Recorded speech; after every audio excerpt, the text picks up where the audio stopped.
प्रिय छात्रों नमस्कार, मैं संतोष कुमार प्रयागराज से। आज की वीडियो में सांख्यिकी से संबंधित एक टॉपिक है आंकड़ों का आलेखीय निरूपण।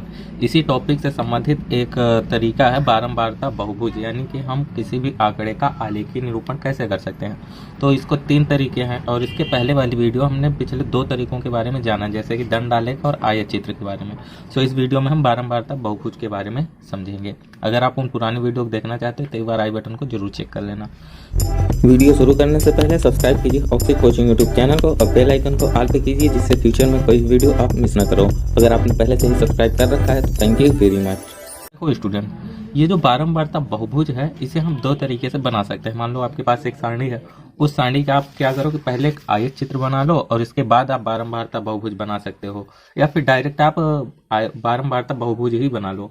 तो मान लो कि आपके पास आयत चित्र है, तब आप बारंबारता बहुभुज कैसे बनाओगे ये देखते हैं। सबसे पहले देखो, ये जितने भी आपको स्तंभ दिख रहे हैं ना, आयत दिख रहे हैं, इनका मिड पॉइंट निकालना है। जैसे ये 10 और ये 20, तो इन दोनों का मिड पॉइंट 15 होगा। तो यहाँ पे इसका मिड पॉइंट होगा 15, और उसी तरीके से यहाँ पे इसका मिड पॉइंट होगा 25। ये चल नहीं रही है, दूसरा ही मार्कर हमने उठा लिया, ये 25 होगा, ठीक है। इसी तरीके से 30 और 40 के बीच का मिड पॉइंट क्या होगा, 35 होगा। यानी कि सभी काम हमें मिड पॉइंट निकालने हैं। यहाँ पे इसका मिड पॉइंट 45 हो जाएगा, इसका हो जाएगा 55, और सेम इधर होगा 65।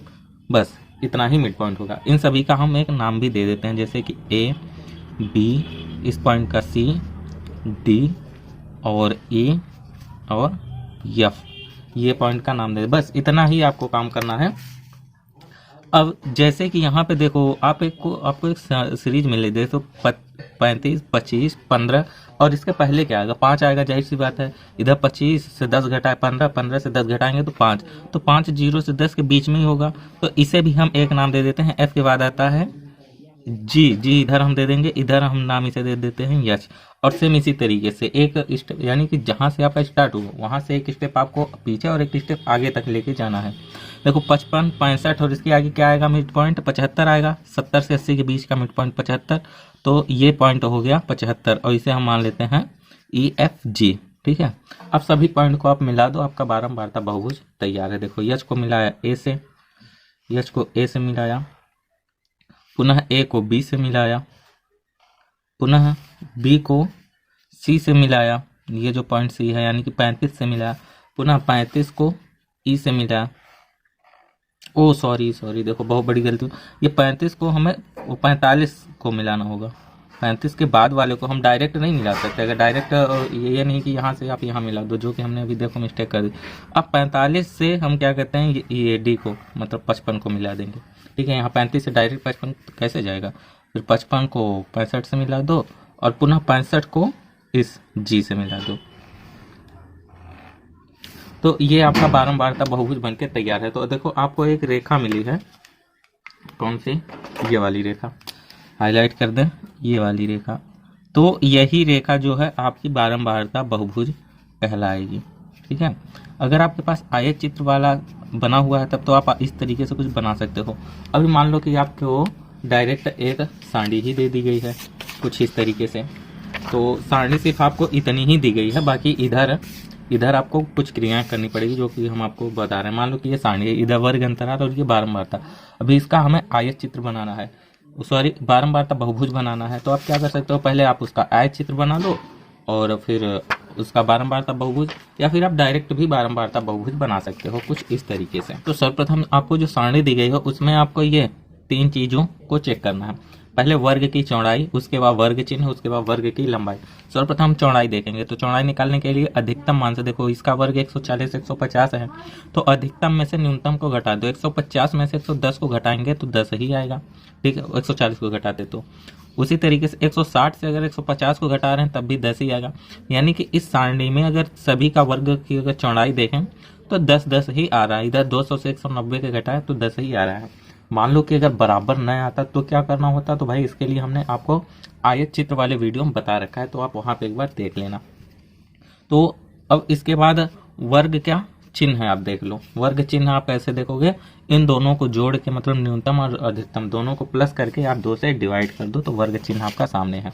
जैसे कि हमें ये अगर इसकी मार्किंग कर दे 1 2 3 4 5 6, ठीक है। मान लो पहले वाले वर्ग का हमें वर्ग चिन्ह निकालना है या क्लास मार्क निकालना है, तो इन दोनों को जोड़ दो 140 प्लस 150, इन दोनों को जोड़ के 2 से भाग कर दो तो क्लास मार्क आ जाएगा। तो इन दोनों को पहले प्लस किया तो 0 का 0 0 हुआ, 5 4 9 हुआ और 1 1 2 290/2, यानी कि काटोगे तो 145 आएगा। इसका क्लास मार्क कितना आ गया, पहले का 145। इसी तरीके से आपको सभी का क्लास मार्क निकालना है। अब देखो दूसरे का निकालते हैं, तो भाई हमने क्या बताया था, इन दोनों को प्लस करो 150 प्लस 160, दोनों को प्लस करके 2 से भाग कर दो।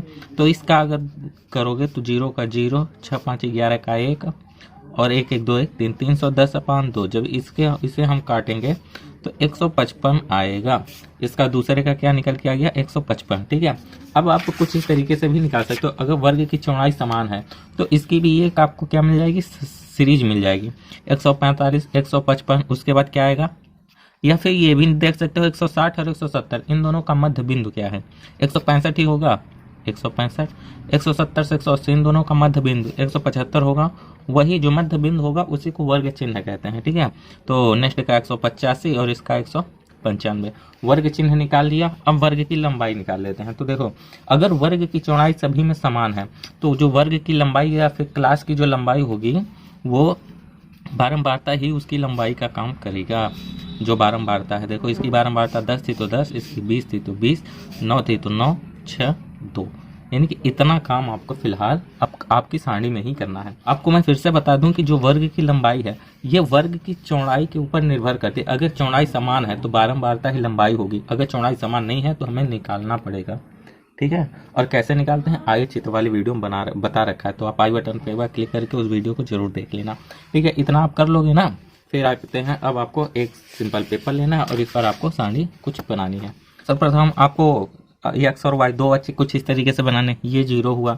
और देखते हैं कि जो वर्ग की हमारी लंबाई है 2 से लेके 20 तक जा रही है, तो हम वही स्टार्ट करेंगे। इसे मानते हैं 2 4 6 8, आप 5 5 का भी या 4 4 का भी अंतराल कर सकते हो, आपकी जो इच्छा हो उसका कर सकते थे। 8 10 12 14 16 18 और 20, आप 20 से ऊपर लेके जाओ मगर उसका कोई महत्व नहीं निकलता। अब इधर आपको क्या करना है, इधर निंकुच का चिन्ह लगाएं क्योंकि 0 से स्टार्ट नहीं हुआ है। अब देखो आपका जो वर्ग चिन्ह यहाँ पे जो आपका वर्ग चिन्ह मिला हुआ है वही चीज़ आप इधर मार्किंग कर दो, ठीक है। वर्ग इधर ये वर्ग अंतराल आपको मार्किंग नहीं करना, आपको बारंबारता बहुभुज में डायरेक्ट वर्ग चिन्ह क्लास मार्क को आप मार्किंग कर दो। 145, इस पॉइंट को 145 मानते हैं, इस पॉइंट को 155, नेक्स्ट 155 था, उसके बाद 165, पुनः 175, 185, 195, उसके बाद 205। एक स्टेप आगे हमें लेके जाना है और एक स्टेप पीछे भी, यानी कि 135। समझ गया ना, एक स्टेप आगे और पीछे दोनों तरफ लेके हमें जाना ही जाना है। अब सिंपल, अब इसकी हम लंबाई देख लेते हैं। पहले वर्ग अंतराल की लंबाई क्या है 5, या फिर ये देख लो कि 145 वाले की कितनी लंबाई है 5, तो 145 वाले को 5 ले जाएंगे तो यानी कि 4 और 6 के बीच में रहेगा। तो यहाँ पे 2.5 इंच की इसकी हाइट होगी, तो 2.5 इंच किसकी है 145 वाले की, ठीक है। तो गांव में फ़िलहाल बाजा बज रहा है, मुझे लग रहा है कि कॉपीराइट ना आ जाए, तो आप थोड़ा मैनेज कर लेना यार इसे, आपको शोर भी हो रहा है। तो इसकी मैंने ये लकीर क्यों खींच दी, हमें इस पॉइंट को देखना है। ये पॉइंट हम मान लेते हैं ए, ठीक है। ये पॉइंट है हमारा, इसको अच्छा हम ए मान लेते हैं। ये पॉइंट हमने पहला पॉइंट हमने माना बी, ओके, पहला पॉइंट हमने बी निकाल लिया। नेक्स्ट को देखते हैं लंबाई कितनी है, 155 वाले की लंबाई कितनी है 10 है ना, तो 155 वाले की 10 तक लंबाई है, यानी कि 5 सेंटीमीटर यहाँ से इसकी ऊंचाई हमने नाप ली। देखो यहाँ पे 10 है तो हम 10 को यहाँ पे रखेंगे, देखेंगे 5 सेंटीमीटर। तो 155 वाले की लंबाई कितनी थी 5 सेंटीमीटर, तो यहाँ पे एक बिंदु हमें मिल गया, बी के बाद बिंदु हम सी मान लेते हैं, ठीक है। उसके बाद कितनी है 20 है, 165 वाले की 20 है, तो इधर देख लेते हैं कि 20 हाइट 10 सेंटीमीटर के बराबर है, तो 10 सेंटीमीटर के ऊपर है। यहाँ पर हम एक मार्क और ले लेंगे, सी के बाद आता है डी, तो इसे हमने डी नाम दे दिया, ठीक है। 175 वाले का कितना है 9 9 मात्रक है।